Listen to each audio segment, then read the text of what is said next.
السلام علیکم۔ آج ہم زبان کے بارے میں بات کریں گے اور اس کے ساتھ ساتھ آج کے لیکچر میں لسانیات کے حوالے سے بھی مختصر سی بات ہوگی۔ زبان کی اگر ہم بات کریں تو انسان کے منہ میں جو گوشت کا ٹکڑا ہے اس کو زبان کہتے ہیں، اور اس کے ساتھ ساتھ اس زبان سے جو آوازیں نکلتی ہیں ان کو بھی زبان کہا جاتا ہے۔ یاد رکھیں کہ دنیا میں جو دیگر مخلوقات ہیں ان کے منہ میں بھی زبان ہوتی ہے، تاہم انسانی زبان نطق کی خوبی سے لبریز ہے۔ یعنی انسانی زبان کی خصوصیت یہ ہے کہ وہ بول سکتی ہے، وہ نطق کی حامل ہے۔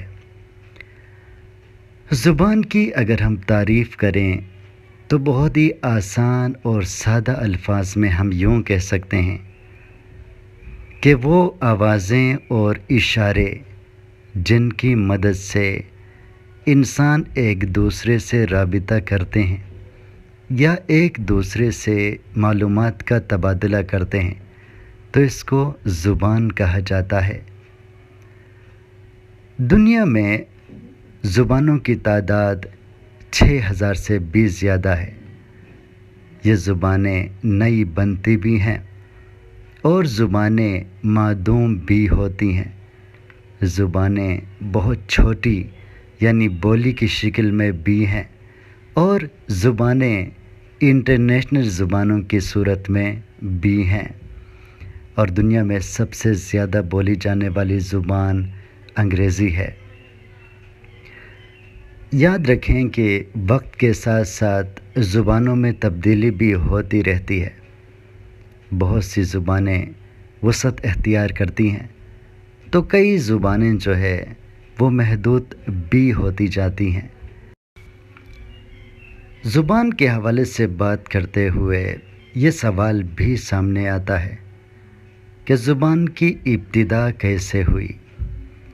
اس حوالے سے جو نظریات ہمارے سامنے آتے ہیں ان کو 3 گروپوں میں تقسیم کیا گیا ہے۔ سب سے پہلا گروپ جو کہ مذہبی نظریہ ہے، اس نظریے کے حامل لوگوں کا کہنا ہے کہ زبان اللہ تعالیٰ کی ودیت ہے۔ جس طرح اسلام میں بھی یہی نظریہ ہے کہ اللہ تعالیٰ نے حضرت آدم علیہ السلام کو زبان سکھا کر دنیا میں بھیجا۔ حضرت آدم علیہ السلام ایک زبان بولتے تھے، لیکن جب ان کی نسلیں دوسرے علاقوں میں آباد ہوتی چلی گئی تو پھر جغرافیے کی وجہ سے، موسم کی وجہ سے اور بود و باش کی وجہ سے ان زبانوں میں تھوڑی بہت تبدیلیاں آنی شروع ہو گئی۔ یہ تبدیلیاں بڑھتے بڑھتے دوسری زبان بن گئی، اور اس طرح زبانوں کی تعداد بڑھتی چلی گئی، اور آج کل یہ تعداد 6000 سے بھی زائد ہے۔ زبان کی ابتدا کے حوالے سے دوسرا نظریہ ماہر لسانیات کا ہے۔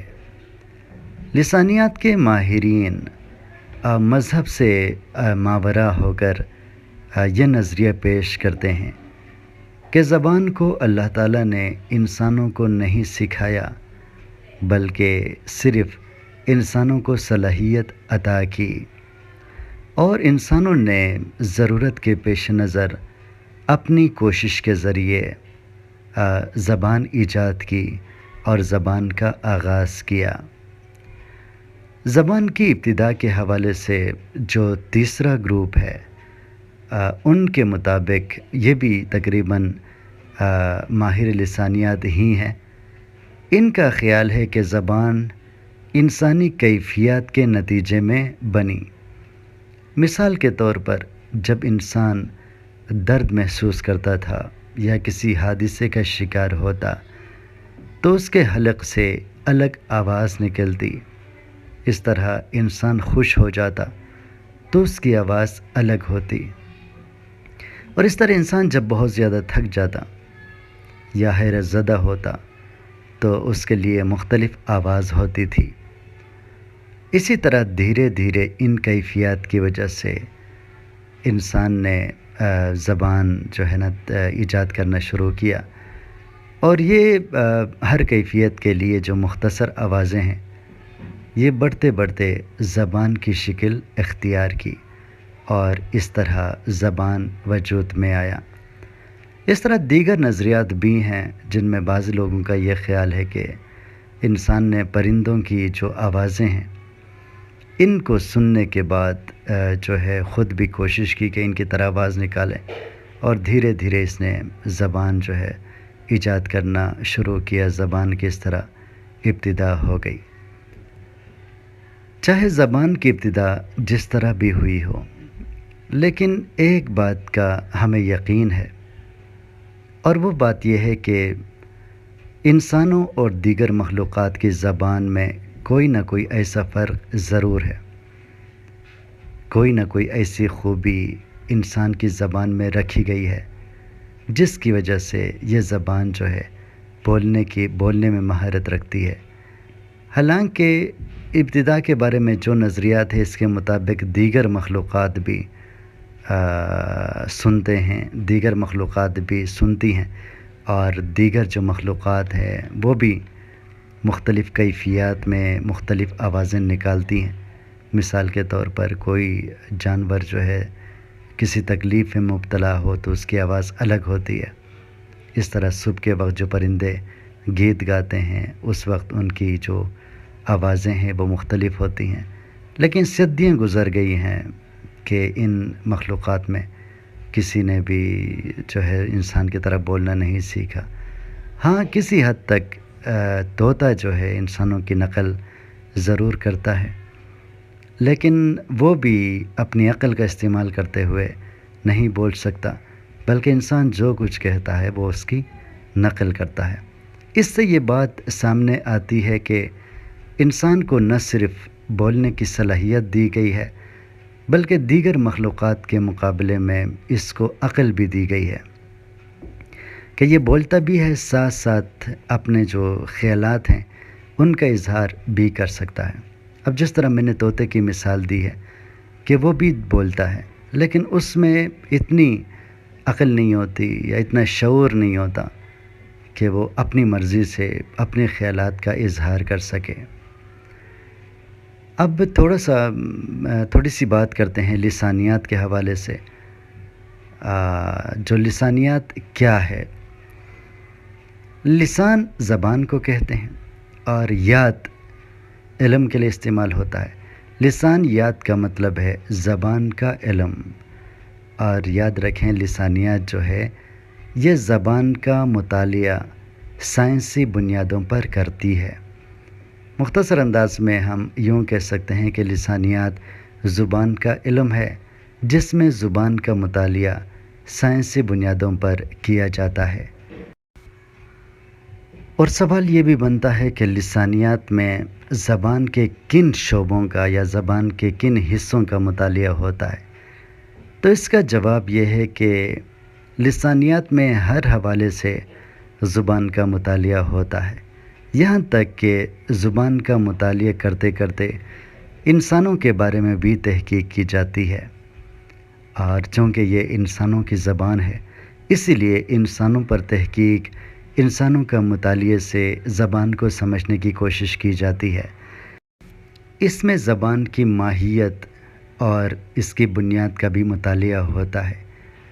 ایک سوال یہ بھی بنتا ہے کہ لسانیات کا فائدہ کیا ہے، یا لسانیات کی اہمیت کیا ہے؟